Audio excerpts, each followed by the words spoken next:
সকালের আলো জানলার ফাঁক দিয়ে ঢুকছে। প্রিয়ন্তী আজ অনেকক্ষণ ধরে জেগে আছে, কিন্তু উঠে বসেনি। বিছানায় শুয়ে ছাদের দিকে তাকিয়ে আছে। কাল রাতের কথাগুলো এখনো বুকের ভেতর গুঞ্জন তুলছে। আমি আপনাকে মিস করি। এই কথাটা একবার বলার পর মনে হলো ভেতরের কোনো দরজা খুলে গেছে, আর বন্ধ করা যাচ্ছে না। প্রিয়ন্তী ধীরে উঠে বসলো। আয়নার সামনে দাঁড়িয়ে নিজের চোখের দিকে তাকালো। চেনা চোখ, কিন্তু ভেতরের মানুষটা আর আগের মতো নেই। যে সকাল শুরু হয়েছে ডিউটির ব্যস্ততায়। তাসদির ফাইল হাতে ব্রিফিং শেষ করেই ডেকে বেরিয়ে এলো। সমুদ্র আজ শান্ত। গত রাতের উত্তেজনার কোনো চিহ্ন নেই, কিন্তু তার ভেতরে কিছু একটা বদলে গেছে। গত রাতের কথোপকথনের পর নিজেকে আর আগের জায়গায় রাখতে পারছে না সে। একজন অফিসার হিসেবে দায়িত্ব স্পষ্ট, কিন্তু একজন মানুষ হিসেবে এই প্রথম সে নিশ্চিত সে কি চায়। ফোনটা বের করে। নেটওয়ার্ক দুর্বল, তবুও একটা মেসেজ পাঠালো। আর যদি সুযোগ পাই আমি আবার কল করব। মেসেজটা পাঠিয়ে ফোনটা পকেটে রাখি। কাজের মাঝে মন ভাঙতে দিতে চায় না। ঢাকায় দুপুর গড়িয়ে বিকেল। প্রিয়ন্তী পড়ার টেবিলে বসে আছে। আজ পড়ছে ঠিকই, মনটা ছড়িয়ে নেই, বরং অদ্ভুতভাবে স্থির। হঠাৎ মিতালি এসে পাশে বসে। আজ তোকে আলাদা লাগছে। খারাপ না, প্রিয়ন্তী হালকা হেসে বলে। ভালো। একটু ভেবেই উত্তর দিল, হয়তো ও সাহসী। মিতালি কিছুক্ষণ তাকিয়ে রইল। ভাইয়ার সাথে কথা হয়েছে?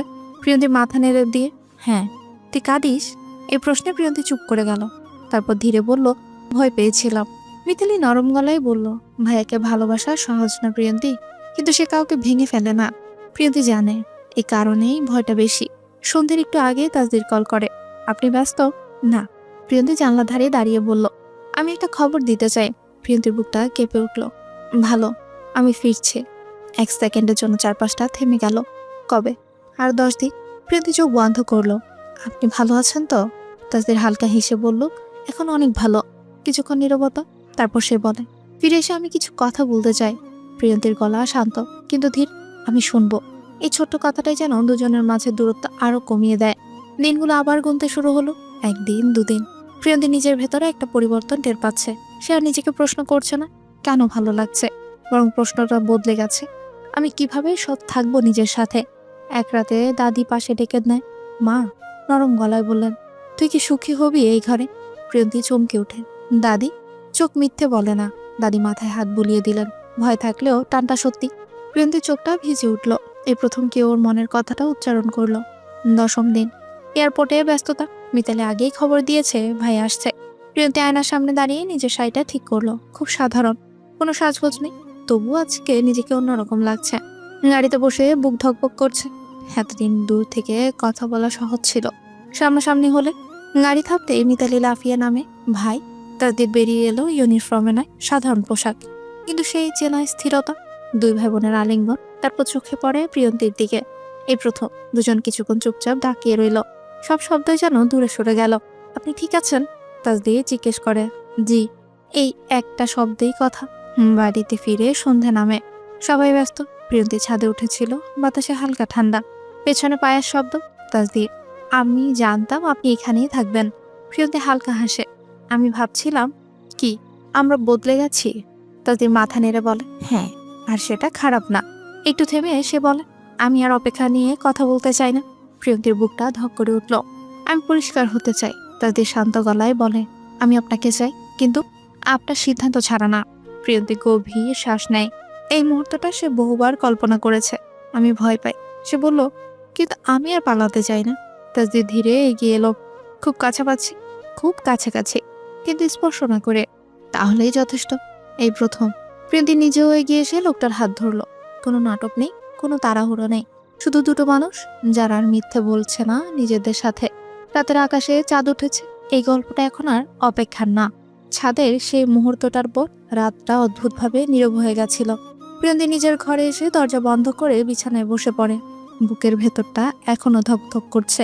হাত ধরাটা ছোট্ট একটা কাজ, কিন্তু তার মানে অসীম। আমি আর পালাতে চাই না। এই কথাটা সে শুধু তাসদিরকে বলেনি, নিজেকেও বলেছে।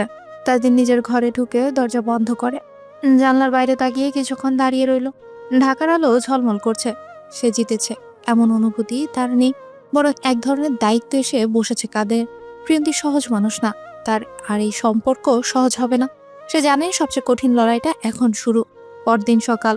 নাস্তার টেবিলে সবাই আছে, কিন্তু পরিবেশটা অদ্ভুতভাবে টানাটানি। মনু বেগম বারবার প্রিয়ন্তীর দিকে তাকাচ্ছেন।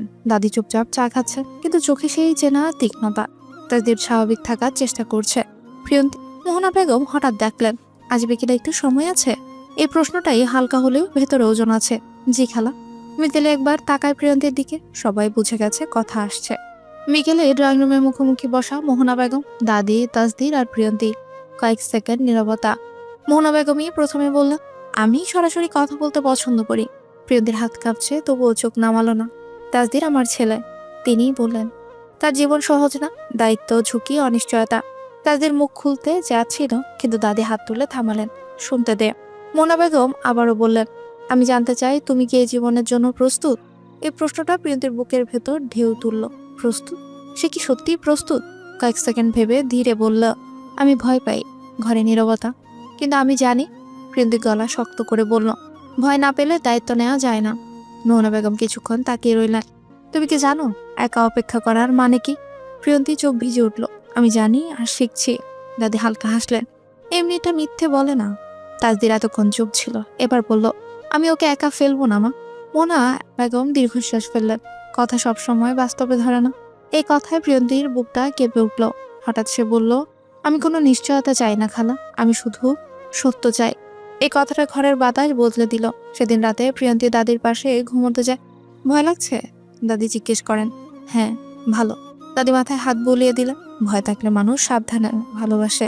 প্রিয়ন্তী চোখ বন্ধ করে। এই সাবধান ভালোবাসাটাই তো সে চায়। পরের কয়েকটা দিন বাড়ির পরিবেশ শান্ত, কিন্তু ভেতরে ভেতরে অনেক কিছুই চলছে। তাসদির আর প্রিয়ন্তীর মাঝে কথাবার্তা কম, কিন্তু চোখে চোখে অনেক কথা। এক সন্ধ্যায় ছাদে দাঁড়িয়ে তাসদির বলল, আপনি চাপ অনুভব করলে আমাকে বলবে। প্রিয়ন্তী হালকা হাসে। চাপ না থাকলে গুরুত্বও থাকতো না। এই উত্তরটাই তাসদিরকে থামিয়ে দিল। ঠিক তখনই নতুন একটা মোড়। তাসদিরের কাছে অফিস থেকে কল এলো, সংক্ষিপ্ত, স্পষ্ট। তাকে আবার 6 মাসের জন্য পাঠানো হবে। এবার মিশন আরো ঝুঁকিপূর্ণ। ফোনটা কেটে যাওয়ার পর ছাদের রেলিং ধরে দাঁড়িয়ে রয়। প্রিয়তী সব বুঝে গেল। আপনি আবার যাচ্ছেন? প্রশ্নটা একটাই বাক্য। হ্যাঁ। এবার প্রিয়ন্তী চুপ করে গেল না। কবে? এই 1 মাসের মধ্যেই। প্রিয়ন্তীর বুকটা কেঁপে উঠল। এই সিদ্ধান্তের এত তাড়াতাড়ি পরীক্ষা? তাসদির ধীরেই বলল, আমি চাই না আপনি নিজেকে বাধ্য মনে করুন। প্রিয়ন্তী গভীর শ্বাস নেয়, তারপর বলল, আমি সময় চাই। তাসদির মাথা নিন। এই কথাটার ভেতরেই ভালোবাসা। রাতে প্রিয়ন্তী নিজের ঘরে বসে ডায়েরি খুলে লিখল, ভালোবাসা মানে কাউকে আঁকড়ে ধরা না, ভালোবাসা মানে কাউকে যেতে দেওয়ার সাহস। কলম নামিয়ে চোখ বন্ধ করলো। সে জানে এই সিদ্ধান্ত একা তার না, কিন্তু নিজের অংশটা তাকে নিতেই হবে। ছাদের অ্যাকোরিয়ামে আলো জ্বলছে, মাছগুলো আগের মতোই ঘুরে বেড়াচ্ছে। তাসদির দাঁড়িয়ে তাকিয়ে আছে। এই ঘরটা আবার অপেক্ষা করবে, কিন্তু এবার একতরফা না। দুজনেই জানে সামনে কঠিন সময়, কিন্তু কেউ আর পিছু হটছে না। এই গল্প এখন আর প্রশ্নের না, এটা পরীক্ষার। এই গল্পের পরবর্তী অংশ আমাদের নতুন চ্যানেলে আপলোড হয়ে গেছে। এই গল্পের পরবর্তী অংশের লিংক কমেন্ট বক্সে পিন করে দেওয়া হয়েছে। সবাই লিংকে ক্লিক করে এই গল্পের পরবর্তী অংশ দেখুন। আর সবাই আমাদের চ্যানেলটিকে সাবস্ক্রাইব করে পাশে থাকবেন। আর যারা এখনো কমেন্ট বক্সে লিংক পাননি, একটু অপেক্ষা করুন। এই ভিডিওর ওপরে গল্পগুলো ভেসে উঠবে, সেখান থেকে ক্লিক করে গল্পগুলো দেখে নিতে পারবেন।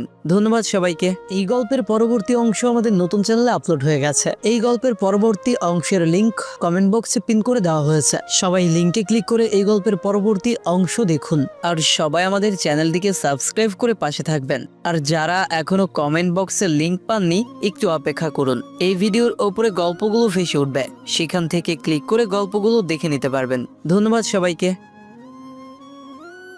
এই গল্পের পরবর্তী অংশ আমাদের নতুন চ্যানেলে আপলোড হয়ে গেছে। এই গল্পের পরবর্তী অংশের লিংক কমেন্ট বক্সে পিন করে দেওয়া হয়েছে। সবাই লিংকে ক্লিক করে এই গল্পের পরবর্তী অংশ দেখুন। আর সবাই আমাদের চ্যানেলটিকে সাবস্ক্রাইব করে পাশে থাকবেন। আর যারা এখনো কমেন্ট বক্সে লিংক পাননি, একটু অপেক্ষা করুন। এই ভিডিওর ওপরে গল্পগুলো ভেসে উঠবে, সেখান থেকে ক্লিক করে গল্পগুলো দেখে নিতে পারবেন। ধন্যবাদ সবাইকে।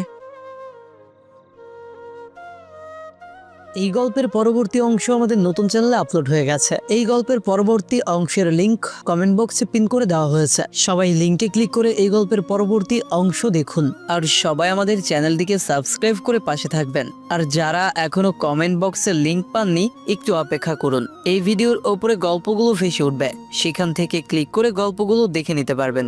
ধন্যবাদ সবাইকে। এই গল্পের পরবর্তী অংশ আমাদের নতুন চ্যানেলে আপলোড হয়ে গেছে। এই গল্পের পরবর্তী অংশের লিংক কমেন্ট বক্সে পিন করে দেওয়া হয়েছে। সবাই লিংকে ক্লিক করে এই গল্পের পরবর্তী অংশ দেখুন। আর সবাই আমাদের চ্যানেলটিকে সাবস্ক্রাইব করে পাশে থাকবেন। আর যারা এখনো কমেন্ট বক্সে লিংক পাননি, একটু অপেক্ষা করুন। এই ভিডিওর ওপরে গল্পগুলো ভেসে উঠবে, সেখান থেকে ক্লিক করে গল্পগুলো দেখে নিতে পারবেন। ধন্যবাদ সবাইকে।